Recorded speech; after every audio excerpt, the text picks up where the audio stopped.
10 ans se sont écoulés depuis l'assassinat du père Jacques Hamel, tué en haine de la foi dans son église à Saint-Étienne-du-Rouvray par 2 terroristes islamistes. Et presque personne jusque-là n'avait eu accès à l'aube qu'il portait le jour de l'attentat. Ce 26 juillet 2026, en ce week-end d'anniversaire, le diocèse de Rouen a choisi de l'exposer temporairement.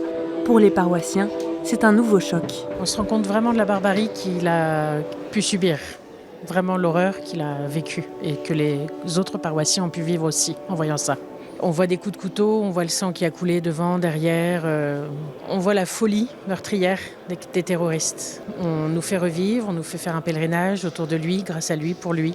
Cet attentat, survenu au cours d'une messe, a marqué durablement la vie de cette communauté, comme en témoigne Gilberte, qui accueille cet après-midi les visiteurs. Notre paroisse n'était pas connue, et depuis cet malheureux événement, des gens du monde entier passent, même ceux qui ne sont pas croyants, ils viennent, ils ont besoin de comprendre, de voir.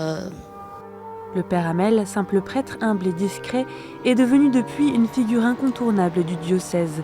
Pour marquer les 10 ans de sa mort, plusieurs temps de mémoire sont proposés durant le week-end, comme l'inauguration d'une exposition à la cathédrale de Rouen. Et donc il a exercé son ministère pendant 16 ans à Saint-Étienne-du-Rouvray. Yanis est musulman, il a été marqué par l'assassinat du père Hamel. Là, c'était vraiment à côté de chez nous, donc c'était quelque chose de très marquant. Et puis il y avait quand même un symbole fort qui était d'attaquer un lieu de culte, donc qui est par définition un lieu de paix. J'avais déjà à l'époque voulu marquer le coup en venant à la messe qui a été organisée après l'assassinat du père Hamel ici même. Donc 10 ans plus tard, je reviens ici aussi pour faire un peu acte de mémoire et puis rendre hommage au père Hamel. Une veillée mémoire entre texte et musique permet à tous de redécouvrir notamment les homélies du père Hamel. J'ose inviter les non-croyants à s'unir à ce Christ. Guillaume Robert a composé une œuvre spécialement dédiée à Jacques Hamel. J'ai essayé d'imaginer les derniers instants de sa vie. Je sentais en moi une présence qui m'appelait à témoigner d'espérance et de l'amour, avec à la fin un accord majeur pour exprimer toute la joie qu'il avait d'aller vers le paradis. L'espérance, c'est ce qui frappe Monseigneur Dominique Lebrun, archevêque de Rouen, qui voit un élan de paix et de fraternité depuis la mort du père Hamel. Nous prions pour eux et pour les assassins. Ce 10e anniversaire du martyre de Jacques Hamel est un moment pour constater le bien qui surgit du mal. Un mal très fort, mais qui nous a liés avec tant de personnes différentes. Je pense aussi bien à la communauté locale, catholique, aux familles, à la communauté des sœurs, mais aussi au service de l'État, à la communauté musulmane, à la commune. Tous ces liens qui se sont créés comme si dorénavant le sang nous avait liés, le sang versé nous avait liés. Et c'est tous ensemble que, 10 ans jour pour jour après l'attentat, la famille du père Hamel, les autorités civiles et religieuses marchent en silence depuis le presbytère du père Hamel jusqu'à l'église Saint-Étienne. Le Premier ministre Sébastien Lecornu a lui-même fait le déplacement pour la messe et les discours d'hommage. Un jour important pour le maire Joachim Moïse. Saint-Étienne-du-Rouvray, n'oublie pas. Il inaugure aujourd'hui le nouveau nom du parvis de l'église, rebaptisé Parvis Jacques Hamel. Ça nous semblait important parce que c'est à la fois, certes, un homme d'église, mais aussi c'est un citoyen de Saint-Étienne-du-Rouvray complètement engagé dans la vie quotidienne. Son message, c'est celui de la fraternité, c'est celui de la paix, c'est celui de la cohésion ensemble. C'est à partir aussi de ce message-là qu'on a une devise comme mieux vivre ensemble à Saint-Étienne-du-Rouvray.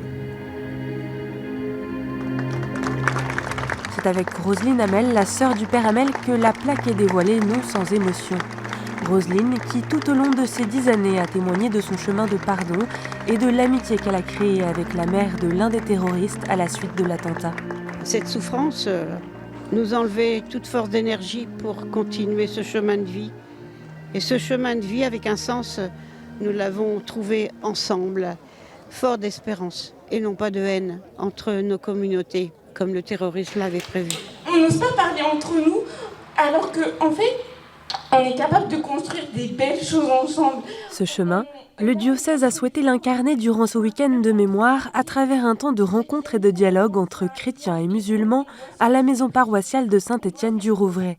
Des liens renforcés depuis 10 ans, comme le souligne l'imam de la mosquée voisine. Cette petite réunion qu'on a eue aujourd'hui, c'est un miracle de Jacques Hamel de faire réunir dans cette petite salle à la paroisse des musulmans, des chrétiens.